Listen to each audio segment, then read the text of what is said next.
Dear students, welcome back. आज का lecture है सॉइल मैकेनिक्स का लास्ट लेक्चर, जिसमें हम एमसीक्यूज कवर करेंगे अर्थ प्रेशर थ्योरीज और बीयरिंग कैपेसिटी के। क्वेश्चन नंबर होगा 141 से 181 तक। यानी हम अभी तक सॉइल मैकेनिक्स के होल सिलेबस से 181 क्वेश्चंस कवर कर चुके हैं। तो स्टार्ट करते हैं। फर्स्ट क्वेश्चन में दिया है कि यहाँ पर जो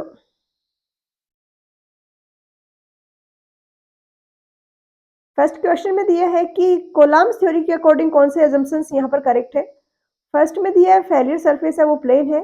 सेकंड में दिया है वॉल्स जो है वो स्मूथ है बट नेसेसरली वर्टिकल नहीं है। और 3 में दिया है फेलियर वेज है वो रिजिड बॉडी है।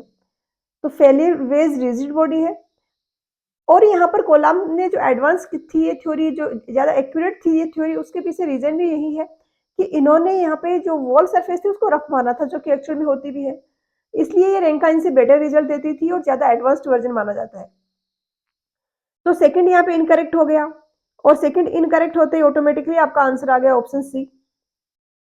क्वेश्चन नंबर 150 में दिया है कि रिटेनिंग वॉल है जिसका बैकफिल है वो C5 सॉइल है, यानी कोहेशन भी है, और उसमें एंगल ऑफ इंटरफ्लेक्शन की भी कुछ वैल्यू होगी। यूनिफॉर्म इंटेंसिटी का सरचार्ज लग रहा है Q पर यूनिट एरिया। तो जेड डेप्थ पे मतलब जेड डेप्थ आपको निकालनी है जिस पर कि एक्टिव अर्थ प्रेशर है वो 0 हो जाए। तो कुछ नहीं, आपको जस्ट फॉर्मूला लगाना है एक्टिव अर्थ प्रेशर का, KA Q plus gamma H minus 2C KA का रूट। H की जगह आप Z0 रखोगे और PA की वैल्यू 0 रख दोगे, तो यह आ जाएगा KA Q plus gamma Z0 minus 2C KA का रूट। 2C KA को उधर ले जाओगे तो इधर आपका आ जाएगा KA Q gamma Z0 2C KA का रूट। K को उधर ले जाएंगे तो इधर आ जाएगा Q plus gamma Z0 2C upon KA का रूट। और यहाँ से Z0 निकालोगे, फर्दर सिंप्लीफाई करोगे तो आ जाएगा 2C KA का root upon gamma minus Q upon gamma. पहले Q उधर ले जाएंगे फिर गामा ले जाएंगे, तो इस तरीके से आपका आंसर है वो ऑप्शन बी आ जाएगा। सिंपल है। अब यहाँ पे अल्फा की फॉर्म में इन्होंने पूछा है, तो आपको एक चीज और यहाँ पे पता होनी चाहिए कि KA तो होता है टेन स्क्वायर 45 डिग्री माइनस 5/2, और 1/KA होता है KP के इक्वल, और KP हमने देखा था होता है टेन स्क्वायर 45 डिग्री प्लस 5/2। तो 1/KA का रूट है, इसको आप KP का रूट लिख सकते हो, और KP होता है टेन स्क्वायर 45 डिग्री प्लस 5/2। इसको आप लिख सकते हो टेन 45 डिग्री प्लस 5/2, और 45 डिग्री प्लस 5/2 को अल्फा लिखोगे तो ये आ जाएगा बी आंसर। क्वेश्चन नंबर 151 में दिया है कि कैंटिलीवर शीट पाइल है, ये अपनी स्टेबिलिटी किससे डिराइव करता है। कैंटिलीवर शीट पाइल के केस की अगर हम बात करें तो ये लेटरल रेजिस्टेंस से स्टेबिलिटी डिराइव करता है। कैसे? जैसे ये शीट पाइल है तो ये यहाँ पर पुश लग रहा है, इस पे प्रेशर लग रहा है इस सॉइल के कारण, और ये इसको इधर खिसकाना चाहेगा, लेकिन यहाँ पर जो प्रेशर लग रहा है वो इसको इधर नहीं आगे मूवमेंट करने देगा, आगे शिफ्ट नहीं होने देगा इस वॉल को, और उसको रेजिस्ट करेगा। मतलब इसमें अलग से हम कुछ एंकर्स वगैरह सपोर्ट के लिए नहीं देते हैं, इधर की जो सॉइल है वो ही रेजिस्ट करती है जो भी यहाँ पर एक्टिव प्रेशर लग रहा है उसको। तो यहाँ पर आंसर ऑप्शन ए हो जाएगा। क्वेश्चन नंबर 152 में दिया है कि शीट पाइल है कोई ब्रेस्ट कट में, तो उसमें डिफ्लेक्शन किस तरीके से होगा। ब्रेस्ट कट क्या होते हैं, कहीं पर आपको ट्रेंचेज बनानी है, कट लगाना है इस तरीके से, और ये वाली सॉइल है ये स्टेबल नहीं है, ये स्टैंड नहीं कर पा रही है इतनी वर्टिकल हाइट पे, तो हम इस तरीके से सपोर्ट्स यहाँ पर दे देते हैं, ब्रेसेस जिसको बोला जाता है। तो ये तो हो गया आपका ब्रेस्ट कट, और इसमें डिफॉर्मेशन होएगा वो इस तरीके से जाएगा, increases from top to the bottom. और क्यों इंक्रीज हो रहा है बॉटम में, क्योंकि हमें पता है कि जो प्रेशर वॉल की अगर हम बात करें तो वो होता है गामा एच के प्रोपोर्शनल, एक्टिव हो या पैसिव हो कोई सा भी, गामा एच के प्रोपोर्शनल होगा। तो जैसे जैसे एच बढ़ेगा प्रेशर भी बढ़ेगा, और जो डिफ्लेक्शन आ रहा है शीट पाइल में वो भी बढ़ेगा। तो ए आ गया आंसर। क्वेश्चन नंबर 153 में दिया है कि अल्टीमेट बीयरिंग कैपेसिटी एक surface strip footing on clay है, तो वो क्या होगा। मतलब टाइप ऑफ सॉइल है वो क्ले है, और फुटिंग है वो जस्ट सरफेस पे लोकेटेड है। डीएफ यहाँ पे आपका 0 है। तो सबसे पहले तो आपको ये फॉर्मूला हमेशा याद रखना है, 0.5 CNC gamma DF NQ 0.5 B gamma N gamma. अब क्ले सॉइल की अगर हम बात करें तो उसके लिए N गामा 0 होता है, ये Q है यहाँ पे, एन गामा 0 होता है और एन क्यू होता है उसकी वैल्यू होती है 1। तो ये वाली टर्म तो आपकी 0 हो गई। इस वाली टर्म की अगर बात करें तो डी एफ 0 है, डी एफ 0 है तो ये टर्म भी 0 हो गई। क्यू यू आ गया सी एन सी के इक्वल, और टर्जागी की थ्योरी के अकॉर्डिंग यहाँ पर ये इक्वल होता है 5.7। सी जो है इसकी वैल्यू क्ले के लिए 5.7 होती है, सॉरी एन सी की वैल्यू 5.7 होती है, और क्यू यू आपका आ जाएगा 5.7 इंटू सी। तो ए होगा आंसर। ये एनसी की वैल्यू डिफरेंट डिफरेंट मेथड में अलग अलग दी हुई है, तो आपको याद रखना होगा और देखना होगा क्वेश्चन में कौन सा पूछा है। क्वेश्चन नंबर 154 में दिया है कि ब्रिज अबटमेंट में है उसमें अर्थ प्रेशर कौन सा लिया जाएगा। तो ब्रिज अबटमेंट जो है उसमें तो थ्रस्ट होगा एट रेस्ट कंडीशन, स्लैब है वो डिजाइन की जाती है रेस्ट कंडीशन के लिए, बट रिटेनिंग वॉल है वो एक्टिव अर्थ प्रेशर के लिए डिजाइन की जाती है। तीनों का आपको पता होना चाहिए, पूछे जाते हैं इन पे क्वेश्चंस। 155 में दिया है कि एक फाउंडेशन है उसको सैलो कब कंसिडर करेंगे। तो हमने किया था डिस्कस कि डीएफ है वो बी के इक्वल है या उससे कम है, तो इस केस में इस फाउंडेशन को हम शैलो फाउंडेशन बोल देंगे कि विड्थ है उससे कम है उसकी डेप्थ। तो यहाँ पे सी आ जाएगा आंसर। क्वेश्चन नंबर 156 में दिया है कि अर्थ प्रेशर थ्योरी है उसको डिटरमाइन करने के लिए जो कोलम्स वेज थ्योरी है वो क्या क्या अजम्पशंस हैं उसके। तो कोलम्स वेज थ्योरी के अजम्पशंस थे, एक तो वॉल है वो रफ है, सोइल है वो होमोजीनियस है, स्लिप सरफेस है वो प्लेन है। तो यहाँ पर हम ऑप्शंस में देखें तो स्मूथ वाला कैंसिल हो गया, नॉन होमोजीनियस और अनआइसोट्रोपिक। ये तो जितने भी आपके सिलेबस में एग्जाम पॉइंट ऑफ व्यू से जो थ्योरीज हैं जो आपने पढ़ी हैं कहीं पर भी नहीं होगा ये। तो इस टाइप के ऑप्शंस तो देखते ही आपको एकदम पता चल जाना चाहिए कि हाँ ये तो गलत है, क्योंकि बहुत कॉम्प्लिकेटेड हो जाती हैं चीजें अगर आप होमोजीनियस नहीं लेते हो, आइसोट्रोपिक नहीं लेते हो मटेरियल को, उसको एनालाइज करना पॉसिबल ही नहीं हो पाता। स्लिप सरफेस सर्क्यूलर था नहीं था, डी हो जाएगा करेक्ट आंसर। क्वेश्चन नंबर 157 में दिया है कि एक स्ट्रिप फुटिंग है सैचुरेटेड क्ले में ग्राउंड सरफेस पे ही रेस्ट कर रही है, तो इसके लिए क्या होगी क्यू यू की वैल्यू। तो अगेन ये हम पहले करके हैं, वही क्वेश्चन है, थोड़ा सा अलग तरीके से पूछ लिया गया है। शेप कुछ भी हो, फेलियर सरफेस सोइल है वो क्ले है, ले कर रही है वो फाउंडेशन ग्राउंड सरफेस पे कर रही है, तो यही फॉर्मूला आप लगाओगे। एनसी की वैल्यू जब तक कुछ नहीं दिया 5.7 ही लोगे, अगर कुछ अलग मेथड मेंशन कर दिया है तो फिर आप उसके अकॉर्डिंग करोगे ऑब्वियसली। तो ए होगा आंसर। क्वेश्चन नंबर 158 में दिया है कि एच है वो हाइट ऑफ वॉल है वो ड्रेज लाइन, क्यू है वो इफेक्टिव वर्टिकल स्ट्रेस है किसी भी डेप्थ पे, सी है वो यूनिट कोहेशन है और कोई सोइल है जो कि कोहेशन लेस है, प्योरली सी सोइल है यानी कि फाई की वैल्यू 0 है। तो यहाँ पर शीट पाइल के केस में आपसे पूछा गया है कि प्रेशर डिस्ट्रीब्यूशन किस तरीके से होगा। तो कैंटिलीवर शीट पाइल का अगर हम डायग्राम बनाएं तो कुछ इस तरीके से होगा। ये ड्रेज लाइन है, ये ग्राउंड सरफेस है, इसको हम यहाँ पर एच से डिनोट कर रहे हैं, और इसके नीचे से जो मतलब इसके नीचे वाले डायमेंशन को अगर जेड लेंगे तो पहले तो पी ए का फॉर्मूला क्या होगा, जो स्टैंडर्ड फॉर्मूला है के ए गामा एच माइनस 2 सी के ए का रूट हो जाएगा। अब फाई की वैल्यू 0 है तो के ए आपका 1 हो गया, तो पी वन की वैल्यू आपकी आ जाएगी। इसका वेरिएशन कैसे होगा एच के साथ, जैसे जैसे नीचे की तरफ जाएंगे एच बढ़ेगा, तो ये ऐसा डायग्राम बनेगा ट्राइंगुलर। उसके बाद यहाँ वाला जो प्रेशर है इसकी अगर हम बात करें तो यहाँ पर इस वाले में तो आएगा पैसिव प्रेशर और इधर आएगा एक्टिव प्रेशर, तो दोनों का डिफरेंस हमें लेना होगा, क्योंकि एक एक्टिव प्रेशर इस डायरेक्शन में है, पैसिव प्रेशर इस डायरेक्शन में है। तो यहाँ पे पहले पैसिव वाला लिखते हैं, थोड़ा सा करेक्शन है, ये केपी होगा ये भी। तो KP gamma Z, Z depth पे है तो -2c के प्लस 2c केपी का रूट, पैसिव में प्लस होता है, माइनस ये इधर वाला जो प्रेशर एक्टिव वाला एक्ट कर रहा है के ए जेड प्लस एच, एच तो ये था और जेड अब ये हो गया, तो टोटल हाइट हो गई जेड प्लस एच -2c के ए का रूट। अब के और के पी की वैल्यू हम 1 रखेंगे तो ये आपकी इक्वेशन बच जाएगी, इसमें ये टर्म कैंसिल हो रही है, तो ये आ जाएगा 4c माइनस गामा एच। तो ये आ गया P2 4c minus gamma H. अब यहाँ दिख रहा है कि ये सिर्फ एच पे डिपेंड कर रहा है, जेड पे डिपेंड नहीं कर रहा है, तो जैसे जैसे हम नीचे जा रहे हैं इसमें कोई चेंज नहीं आएगा, ये कांस्टेंट रहेगी वैल्यू। तो ऐसा किस केस में हो रहा है, इसमें हो रहा है। और गामा एच को अगर हम क्यू लिख दें तो ये 4c माइनस क्यू भी आ जाएगा हमारा यहाँ पे। नीचे है वो रेक्टेंगुलर है, इससे नीचे जैसे जैसे जा रहे हैं जेड पे डिपेंड नहीं कर रहा है, यहाँ की जो डेप्थ है इस पे ये कांस्टेंट है। ऊपर वाला एच पे डिपेंड कर रहा है, क्योंकि जैसे जैसे हम नीचे जाएंगे ये एच की वैल्यू चेंज होगी और P1 है वो चेंज होगा। तो यहाँ पर करेक्ट आंसर है वो ऑप्शन ए आ जाएगा। क्वेश्चन नंबर 159 में दिया है कि एक रेक्टेंगुलर फुटिंग है जिसका साइज है 1 मीटर बाई 2 मीटर, यानी लेंथ हो जाएगा 2 मीटर, विड्थ हो जाएगी 1 metre. DF depth of foundation है वो 2 मीटर है। अनकन्फाइंड कंप्रेसिव स्ट्रेंथ है वो 100 किलो न्यूटन पर मीटर स्क्वायर है। तो स्कैम्पटन्स थ्योरी के according net ultimate bearing capacity क्या होगी?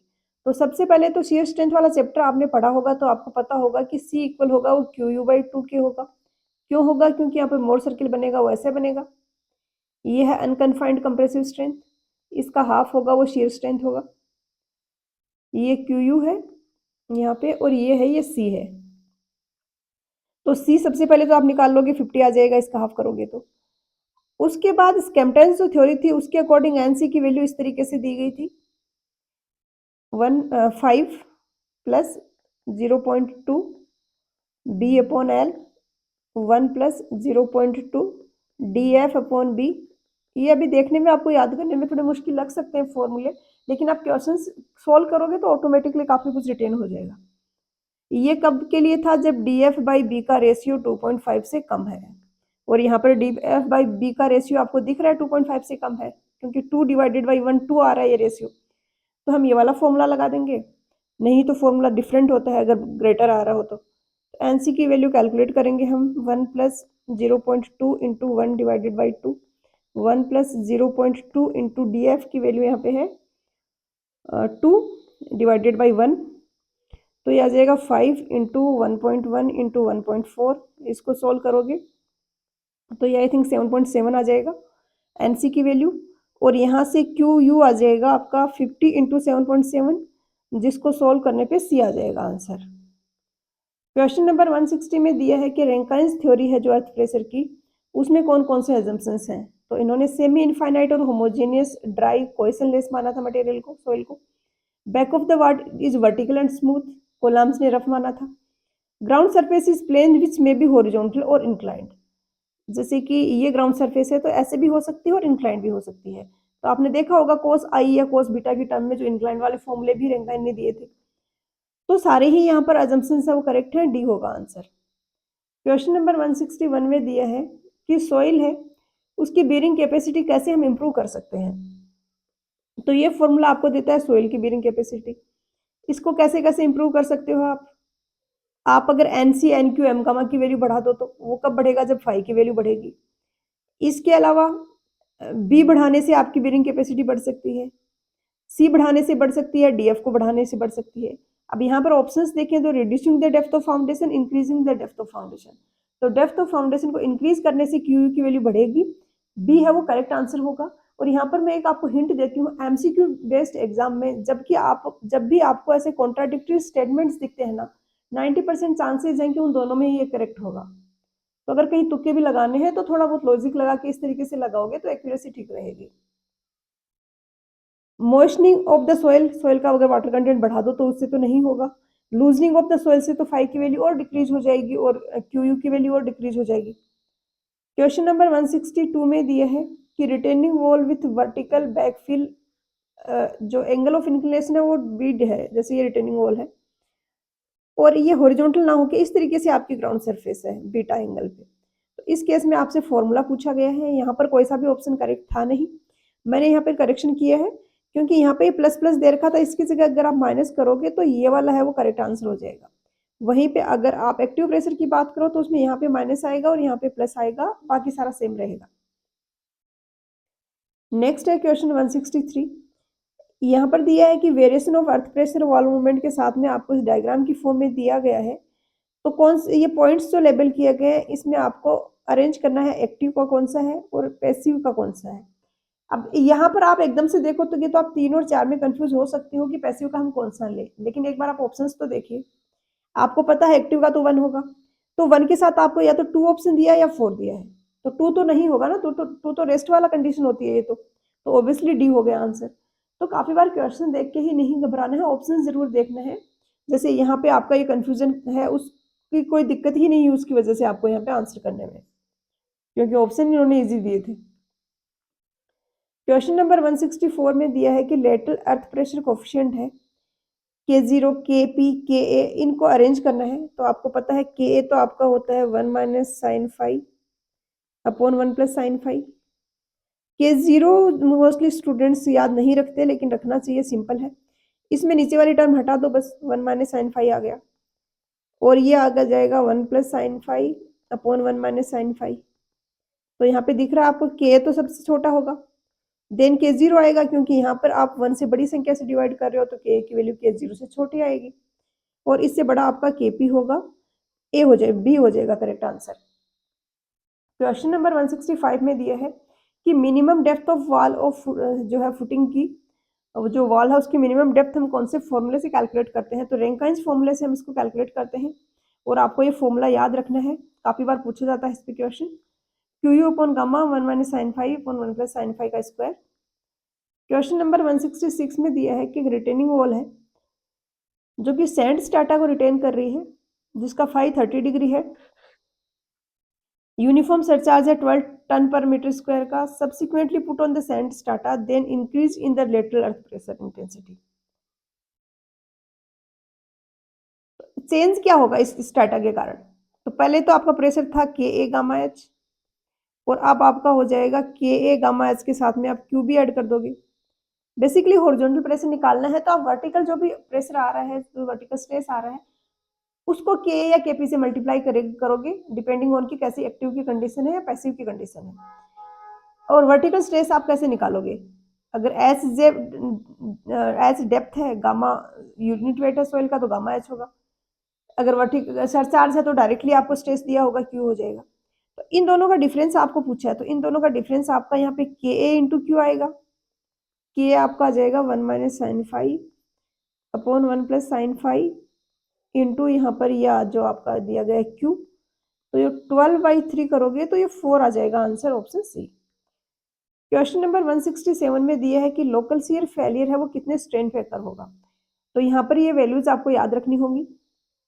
10 to 20% या इससे ज्यादा अगर हो रहा है तो लोकल शियर फेलियर होगा। 4 to 10% के केस में आपका जनरल शियर फेलियर होता है, और ग्रेटर वैल्यूज होती हैं तो पंचिंग शियर फेलियर होगा। तो यहाँ पर मोर देन 10% हो जाएगा आंसर। मोर देन 10% में अब 20% से ज्यादा भी हो सकता है, लेकिन फिर आप ऑप्शंस देखिए, मोर देन 90% तो नहीं होगा, ये वाली रेंज तो जनरल शियर फेलियर की है। तो इन दोनों दो ऑप्शन बचे आपके पास, तो ए ही सबसे एक्यूरेट है, तो इसी को हम आंसर करेंगे। क्वेश्चन नंबर 168 में दिए है कि अल्टीमेट बीयरिंग कैपेसिटी है वो किसको इंक्रीज करने से इंक्रीज होगी, तो ये फॉर्मूला है क्यू यू का।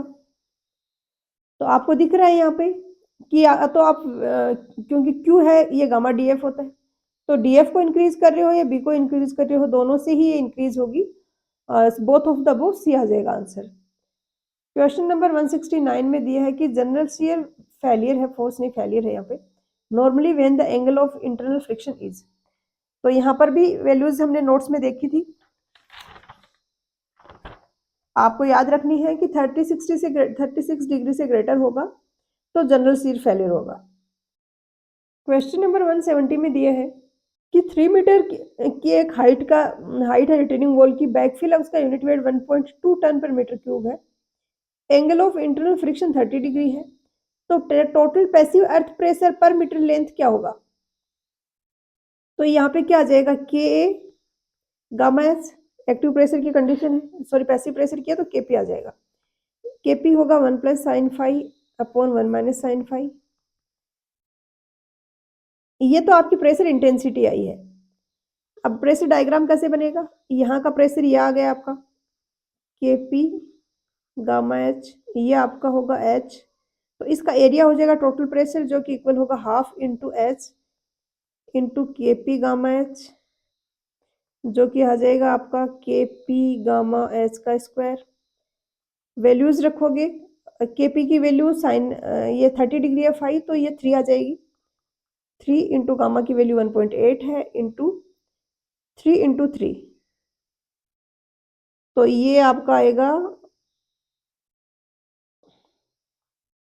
0.9, और ये 27 इंटू 0.9, इसको अगर आप सोल्व करोगे तो आपका ऑप्शन सी आ जाएगा आंसर। क्वेश्चन नंबर 171 में दिया है कि करेक्टेड एन वैल्यू क्या होगी, तो ये मैंने बताया था, काफी फ्रिक्वेंटली पूछा जाता है क्वेश्चन, ये डायलेटेंसी करेक्शन के बारे में दिया है। ये यहाँ पे इन्होंने करेक्शन गलत लिखा है, ओवरबर्डन प्रेशर का करेक्शन नहीं है, डायलेटेंसी का करेक्शन है। और ये आंसर आएगा यहाँ पे ऑप्शन सी। जो ऑब्जर्व्ड है फील्ड में जो एन की वैल्यू है उसमें से -15 करेंगे, 2 से डिवाइड करेंगे और 15 ऐड करेंगे तो आपको करेक्टेड वाला आंसर मिलेगा। क्वेश्चन नंबर 172 में दिया है कि बीयरिंग कैपेसिटी है वो कौन से क्राइटेरिया से कैलकुलेट करते हैं। तो हम यहाँ पे सेटलमेंट का क्राइटेरिया भी लेते हैं और शेप होना चाहिए वो शेयर में, ये क्राइटेरिया भी लेते हैं। सी आएगा आंसर। क्वेश्चन नंबर 173 में दिया है कि एनालिटिकल मेथड्स जो है बीयरिंग कैपेसिटी डिटरमाइन करने के, वो किस किसने सजेस्ट करे थे। तो आपके सिलेबस में ज़्यादा है नहीं, सारी थ्योरीज का अलग से मेंशन नहीं किया है, तो मुझे ज़्यादा डिटेल में आपको थ्योरी में कवर नहीं करवाया है, लेकिन आपको नाम एटलीस्ट याद रख लोगे तो इस टाइप के क्वेश्चंस में इजी रहेगा। टर्जागीज एनालिसिस तो हम वो फॉर्मूला है जो बहुत ज़्यादा यूज़ करते हैं। प्रांडेटल ने दिया था एक, स्केम्पटन्स ने दिया था, मेहरोफ ने दिया, हानसेन ने दिया, वेसिक्स ने दिया, और इसके अलावा एक आईएस मेथड भी है, इंडियन स्टैंडर्ड मेथड। तो यहाँ पर सी आ गया आंसर। क्वेश्चन नंबर 174 में दिया है कि प्रांडेटल्स जो थ्योरी थी उन्होंने क्या अज्यूम किया सॉइल को। तो उन्होंने भी सॉइल को होमोजेनियस और आइसोट्रोपिक अज्यूम किया और माना कि सॉइल है वो वेटलेस है और रिजिड प्लास्टिक है। तो यहाँ पर डी हो जाएगा आंसर।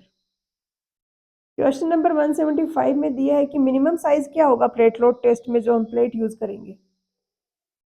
तो 30 सेमी मिनिमम होता है और 75 सेमी मैक्सिमम होता है। बी आ जाएगा आंसर। ये स्क्वायर शेप का होगा या फिर सर्कुलर भी हो सकता है, डिपेंडिंग ऑन कि कौन सी टाइप के फाउंडेशन के लिए आप सेटलमेंट निकाल रहे हो।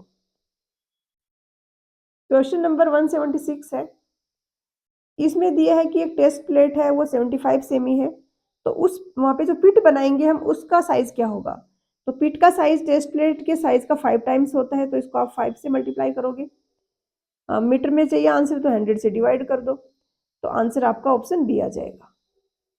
क्वेश्चन नंबर 177 में दिया है कि प्रिलिमिनरी सीटिंग लोड जो हम लगाएंगे, यहाँ पे मेंशन नहीं किया है, ये प्लेट लोड टेस्ट की बात हो रही है। तो इंडियन स्टैंडर्ड के अकॉर्डिंग वो कितना होगा, तो ये वैल्यू है जो कि आपको याद रखनी है। कन्वर्ट तो आप फिर कर सकते हो अपने हिसाब से जिस भी यूनिट में चाहिए। सबसे पहले एक सीटिंग लोड लगाया जाता है 7 किलो न्यूटन पर मीटर स्क्वायर का, उसके बाद इसको रिलीज कर देते हैं और जो लोड लगाते हैं वो होता है इंक्रीमेंट्स में 20% of the estimated safe load और 1/10 ऑफ द अल्टीमेट लोड। यानी इसका 20% एक बार लगाया, फिर सेटलमेंट ऑब्जर्व किया, उसके बाद अगेन उसको 20% से इंक्रीज किया, फिर सेटलमेंट ऑब्जर्व किया, इस तरीके से करते हैं। अब यहाँ पर कोई सा भी ऑप्शन है वो करेक्ट नहीं है। अगर 7 किलो न्यूटन पर मीटर स्क्वायर को, मुझे किलो न्यूटन को अगर केजीएफ में कन्वर्ट करना है तो मैं क्या करूँगी, मुझे पता है कि 1 केजी इक्वल होता है 10 न्यूटन के अराउंड। एग्जैक्टली देखो तो 9.8 न्यूटन, क्योंकि आपका डब्ल्यू इक्वल होगा रो एम इंटू जी, तो जी से आप मल्टीप्लाई करोगे। यहाँ पे हम जी को 10 ले लेते हैं अप्रोक्सीमेट, तो किलो न्यूटन को आप कन्वर्ट करोगे तो किलो को करोगे तो 1000 और इसको करोगे तो ये केजी में एफ आ गया आपका 7 किलो न्यूटन की जगह, और केजी एफ पर मीटर स्क्वायर आ गया। अब आप चाहो तो मीटर को सेंटीमीटर में कर लो, एमएम में कर लो। सेंटीमीटर में करना है तो 10 रेस्ट पावर 2 वैल्यू रख दोगे आप, एमएम में करना है तो 10 रेस्ट पावर 3 रख दोगे। बट ऐसा कोई ऑप्शन किसी में भी नहीं आ रहा है, कोई सा भी ऑप्शन यहाँ पे करेक्ट नहीं है। क्वेश्चन नंबर 178 में दिया है कि फाउंडेशन इंजीनियरिंग है, इंजीनियर है, उसके लिए मोस्ट इंपॉर्टेंट फैक्टर कौन सा है। तो हमारे लिए सबसे इंपॉर्टेंट बीयरिंग कैपेसिटी हो जाता है फाउंडेशन इंजीनियरिंग के लिए, क्योंकि वो फाउंडेशन डिजाइन का काम करेगा। तो उसको इस चीज़ से मतलब है कि फाउंडेशन है, वो सोइल है जो वो कितना लोड ले सकती है जिसमें हम फाउंडेशन बना रहे हैं। क्वेश्चन नंबर 179 में दिया है कि बीयरिंग कैपेसिटी है सोइल की वो किससे इन्फ्लुएंस होगी। तो वो शेप से भी होगी, टाइप से भी होगी, डेप्थ से भी होगी। टाइप कैसे कि शैलो फाउंडेशन या डीप फाउंडेशन हो गया जैसे, तो अलग अलग फॉर्मूले होंगे। शेप का भी फर्क पड़ेगा, स्क्वायर शेप है, सर्कुलर शेप है। इसी के साथ में डेप्थ डीएफ की वैल्यू क्या है बिलो द ग्राउंड सरफेस, ये भी हमारे फॉर्मूले में आता है। तो डी यहाँ पे करेक्ट आंसर होगा। क्वेश्चन नंबर 180 में दिया है कि एक सोइल की बेरिंग कैपेसिटी को अगर हम डिटरमाइन कर रहे हैं साइट पे, तो कौन से टेस्ट कंडक्ट करके कर सकते हैं। तो plate load test, standard penetration test और cone penetration test, cone penetration further 2 types में होता है, स्टैटिक और डायनामिक कौन पेनिट्रेशन। तो ये तीनों ही टेस्ट बीयरिंग कैपेसिटी के लिए भी हो सकते हैं और सेटलमेंट के लिए भी हो सकते हैं। तो यहाँ पर है वो करेक्ट आंसर ऑप्शन सी हो जाएगा। क्वेश्चन नंबर 181 में दिया है कि प्लेट लोडिंग टेस्ट है वो कौन किस ड्यूरेशन का होता है, तो ये शॉर्ट ड्यूरेशन का टेस्ट होता है। इसमें हम लॉन्ग टर्म वाले सेटलमेंट होते हैं, जैसे फाइन ग्रेन सोइल है स्पेसिफिकली कोई, तो उनके लॉन्ग टर्म जो सेटलमेंट है वो हम मेजर नहीं कर पाते, हम सिर्फ क्विक सेटलमेंट ही मेजर कर पाते हैं। तो यहाँ पर ऑप्शन ए हो गया, ये यहाँ पर आपका सोइल मैग्निक्स खत्म होता है। नेक्स्ट मैंने बोला था कि हम लाइव सेशन में एमसीक्यूज प्रैक्टिस करेंगे, लेकिन इसको अभी के लिए मैं होल्ड पे रख रही हूँ। अभी हम 4-5 दिन का गैप लेंगे, जिसमें आपको एक काम करना है, गुप्ता एंड गुप्ता के एमसीक्यूज सोइल मैग्निक्स के सारे करने कवर। हाँ, वो छोड़ सकते हो जो उन टॉपिक्स के हैं जो कि आपके सिलेबस में नहीं है। आरगोर है, उसमें भी 300-400 के आसपास क्वेश्चंस हैं, ये सारे आपको कवर करने हैं।